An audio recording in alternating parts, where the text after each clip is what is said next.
All right, that was actually a really enjoyable song, I must say. And right now, it's Monday, of course, and you know on Mondays we have to motivate you. And today, for motivation, we have joining us again for the second time, Damilola Ogunremi. Welcome back to Wake Up Nigeria.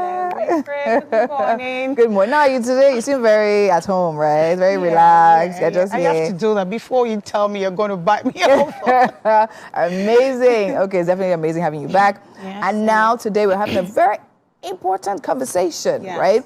Building better relationships On the job. On the job. Okay, first of all, I ask you, is that necessary?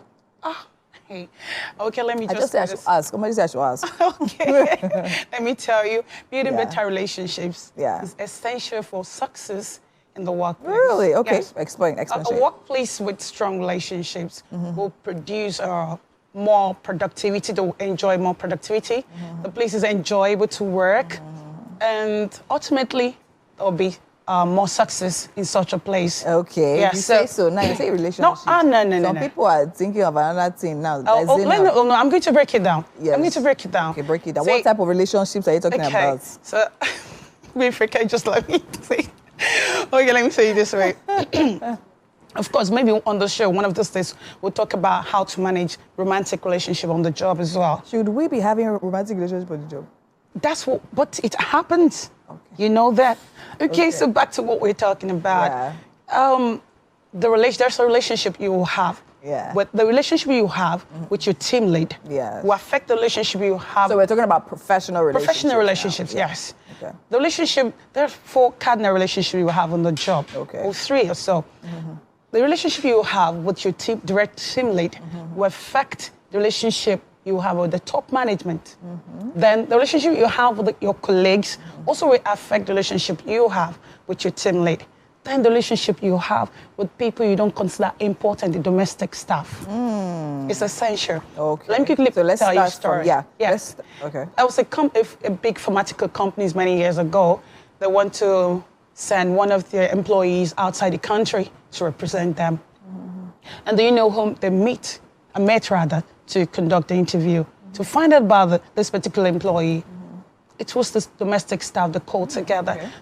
And you know what happened? She didn't get that opportunity. Oh, wow. So relationships with everyone on the job is essential for your own success.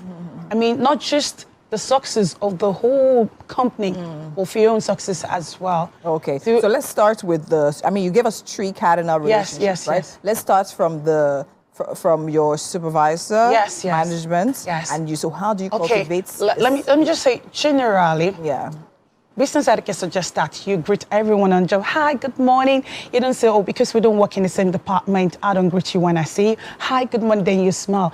Beyond that, you need positive attitude on the job. Okay. And that includes supporting others, which involves your direct team lead, being trustworthy, being reliable, being friendly. Some people think that this friendliness is just about saying, hi, good morning, and it ends there. No. Okay. Friendliness on the job involves being teachable, being approachable. Some people keep a very tough and haggard demeanor. You can approach them. In fact, when they greet you, you're afraid to answer. You don't know what's in their mind. So it's funny, but it's actually happening. Yeah, it's a thing. It happens. I visited a friend one day, and he wanted to call a colleague of his. He actually has an assignment for her, and he was afraid. I'm like, what's the problem?